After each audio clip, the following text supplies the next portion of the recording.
Hey there, hi, welcome to the channel. I am Garrett and thank you for spending some time with me today because in this video, we're gonna talk about some very popular interior design trends and I am just the messenger, okay? I wanna hear from you. What is your take on them? What do you think? Sound off in the comment section down below. And be sure if you haven't already, you hit that subscribe button, become a part of our first 100,000 subscribers here on the channel because we would love to have you as a part of our GarrettLeChic family. Now, the first trend we have to talk about, we absolutely need to discuss. One that is major and popular is color drenching. Yes, you knew I was gonna bring this up. Every designer is loving color drenching right now. And color drenching is essentially just painting everything the same color. Usually it's an interesting color, something somewhat unexpected. Maybe it's more muted. Actually, I really don't like a vibrant, overly saturated color in a color drench situation, or any color for that matter. Like, nobody wants to see your highlighter yellow living room. So, you know, something muted, something soft, something elegant, something demure. I get asked about color drenching all of the time, so I'm gonna give you a couple of tips to consider, and you need to let me know what your thoughts are. Number one, if I'm gonna color drench, I'm doing everything in the same finish of paint.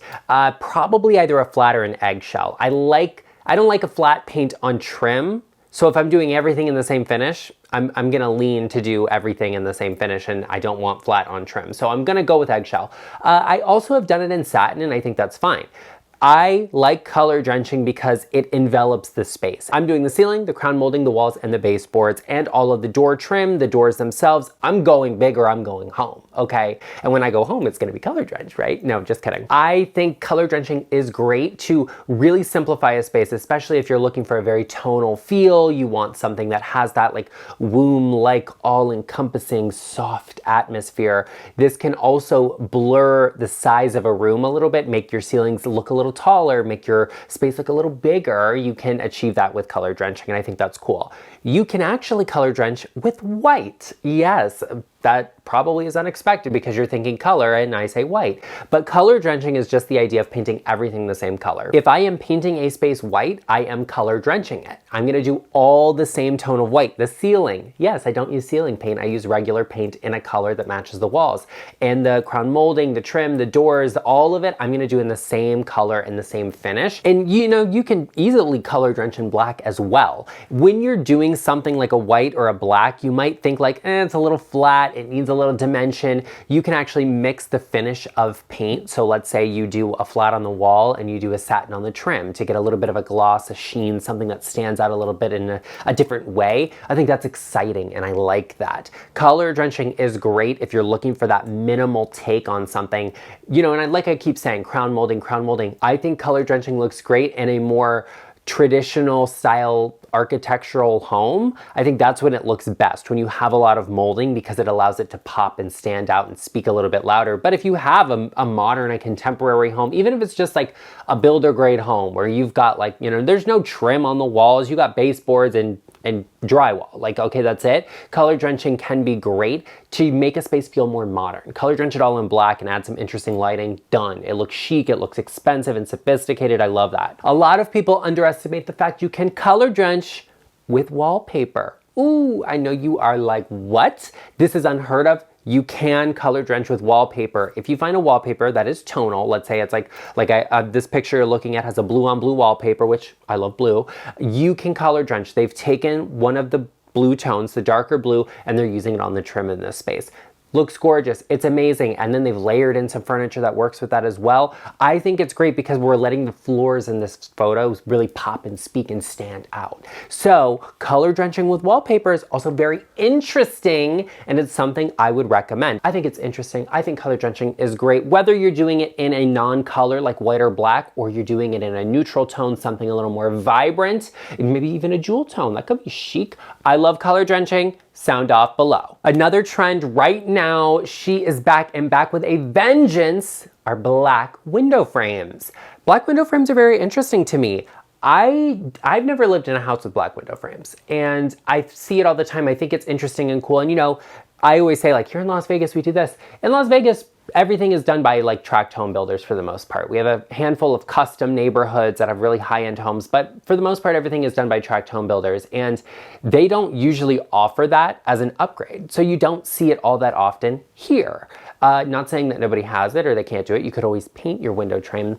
I wouldn't do that myself though, because you could easily paint a window shut and then now you can't open it. And if, you know, your house catches on fire, you're trapped. I don't like that, obviously. So black window frames are great, They really stand out, they really pop. Black is such a saturated, not color because it's just so interesting to me, and I love a space that has a black accent. So your window frame can be that. A lot of people also find that a black window frame, I'm looking at my windows right now, at my stunning view, because a black window frame actually frames that view better. You get less contrast or less glare from the white surrounding it, and it actually lets you see out into that view better, or so people think or feel. I mean, it's true, it does. It frames the view out of your window, and I think that's interesting, and that's why a lot of people like it. That black accent and framing that view often makes a big deal and really stands out in a space. Something you have to think about and consider is actually that black absorbs light. It is the most light absorbent color there is. Black, white, and gray are shades, tints, and tones. They're not technically colors. They're used to make other colors. They're like the pure baseline of it. That's why I keep saying not a color, not a color.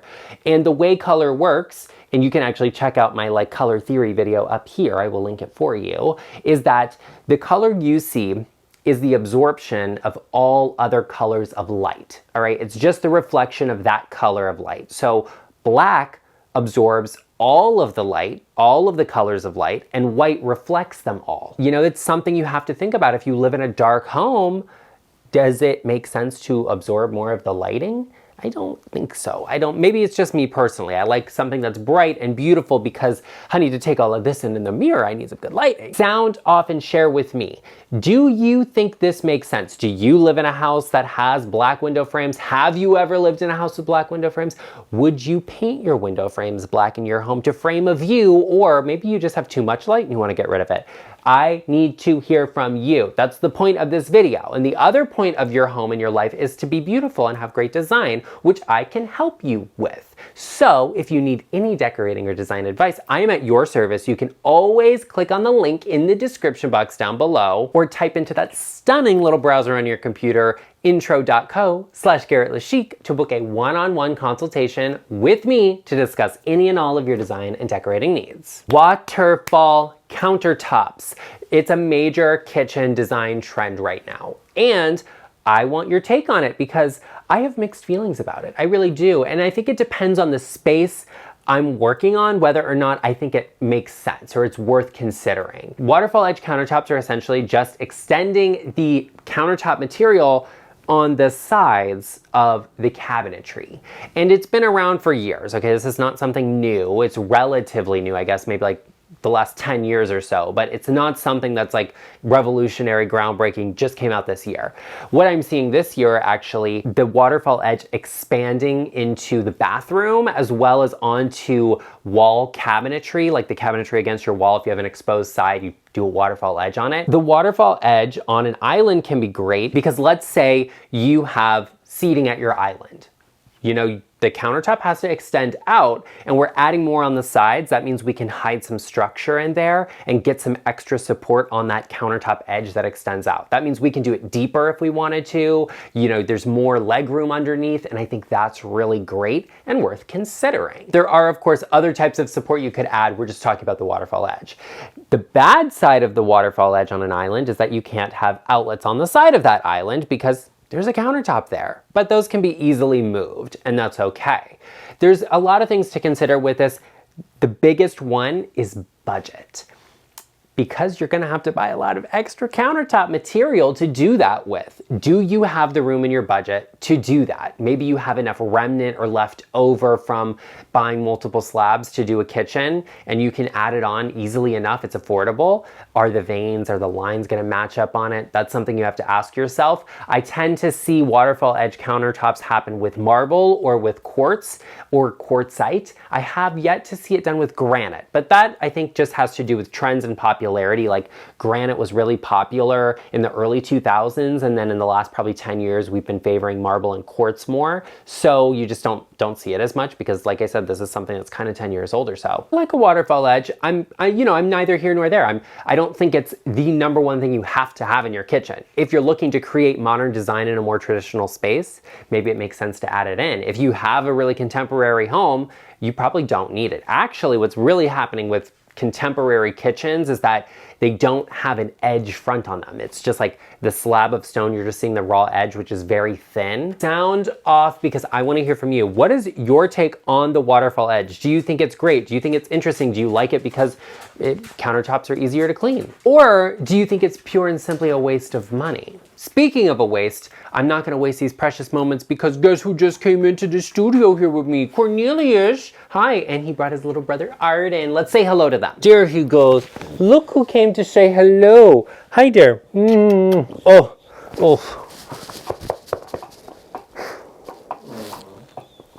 Both of yous. Hi. Arden, are you actually here because you want to be with me or are you just jealous? Huh? I think he's just jealous. Oh, you're so jealous of you, my bullfrog. Oh, yeah. Are you so happy to be here and say hello to everyone? Oh, I know you are. Oh, I know you are. And I think he's very happy to say that you should take this moment and hit the subscribe button. Join us.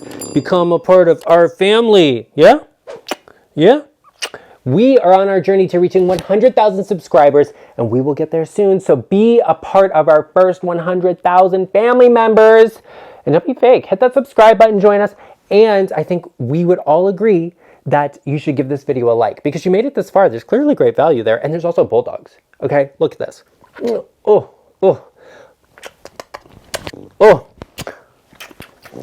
So handsome. Be sure you join us because Cornelius is about to run.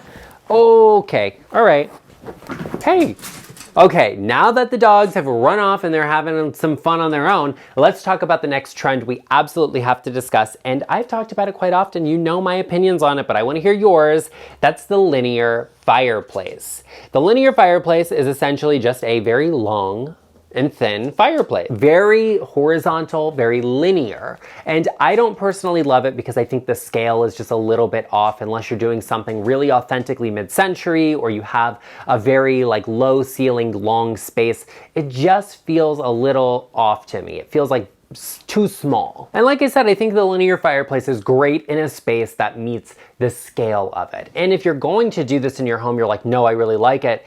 Give me something interesting on the fireplace surround. Like give me a cool hearth, give me a mid-century reference design, something maybe a little asymmetric. I think that looks interesting. But my main problem with a linear fireplace is that sometimes it's literally just a black rectangle on a wall. And I don't care for that. I don't care for it so much. It's easier to work with, a fireplace insert that's square, in my opinion, on a flat wall than it is a linear fireplace. I just want something that matches the proportions of the room. I think it's a trend. I personally feel it will be a little bit dated. Okay, so that's just my take on it, but I want to hear yours. Do you have one? Do you like it? Do you love it? Sound off. If you have a linear fireplace, the most important thing to reference off of this is probably going to be your television. I find that most people want to put a TV above a linear fireplace, which is fine. Okay, it's like modern, contemporary, new living. We don't want a TV like off to the side. We want it centralized where we can see it. Great. Okay, no judgment there. In my dream world, the TV is the same size as the fireplace, right? The same width, the same length, if you will. The dimensions should align up in some way. There should be a reference point there to increase the scale. I also would do something built in to try and disguise the TV a little bit. Maybe it's, recessed in and there's like a black surround on it. The whole thing is black to disguise the frame of the fireplace and the TV. Like that's what I would love to see. Something that makes sense and really looks elevated. And that's my problem, I feel like, with the linear fireplace. I just have not seen a lot of them that I can legitimately say like, that looks so good. It looks so elevated. It's such amazing, incredible design. It feels to me like it's different for the sake of being different. But tell me, what have you done with yours in your home? How have you made it elevated? What have you done to make it work? Or when did you see one that was elevated? Or maybe you're like me and you never have. And don't get me wrong, I've seen beautiful linear fireplaces in elevated multi-million-dollar homes that are custom designed and really just expensive. And maybe that's what it takes to make them work and look good. But if you have an alternative, if you've done something or seen something, describe it, sound off, share with us in the comment section down below, because some of the girls with the linear fireplaces, they need a little help and we want to hear from you. A trend right now that is kind of going viral on social media that we have to talk about and discuss, because I want your opinions on, is the unexpected pop of red. Red is a very strong color. It's very vibrant. It's one of the strongest colors there is to work with in your home. And I don't personally love red. I love a red toned wood, mahogany, cherry. Ooh, that is my wheelhouse, okay? I love that and you know it. But red as a color in itself is so strong and it can really have a lot of meanings. And there's a lot of psychology behind the color you use in your home and the feeling you will get out of it. For example, red is a very strong color because it can mean anger. It can mean pride. We associate it with being patriotic. We associate it with holidays. It can be very nostalgic, but it can also be a color that evokes anger. It can be a color that feels very sultry and intriguing. Red has to be used in a very thoughtful way because it is what you are going to see. You will notice it straight away. It is the first thing your eyes gravitate towards. And that can be a good thing or a bad thing. What message are you sending? That's the question. Do you want something that is really going to pull attention? And maybe that's what you want to do. If you have a very minimal feeling space and it's very kind of cold and lots of blacks and grays, adding that touch of red can really draw your eye to it, can gravitate to it, can really warm up a space.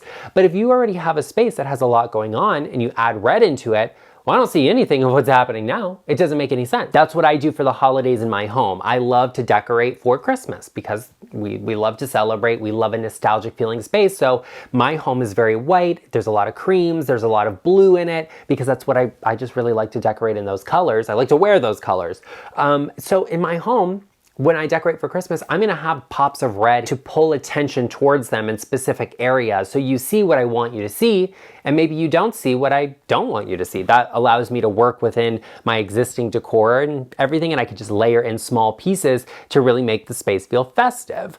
The unexpected pop of red can be your best friend or your worst enemy. Because like I said, red evokes specific colors emotionally. For example, if we want to have a relaxing space, I'm not gonna add red to it because red is a very high energy color. It's very impactful. That's why a lot of exercise equipment like machines, they have red features or details or script or text in red in them because it's a very motion oriented color. It's very active. It's very bold. It adds life into a space and it will pull from everything else you see. So what's your take on the unexpected pop of red? Do you like it? Are you expecting it? Is it unexpected? Would you do it in your home? Is red a color you like to work with? For me, not so much. I don't have any red in my home outside of the red that's used in artwork because that's just what the artist's intention was, so you roll with it. But I don't bring red accents in until the holidays. I want to hear from you though. Would you use that pop of red in your home? Now, when it comes to decorating, there is a big difference between,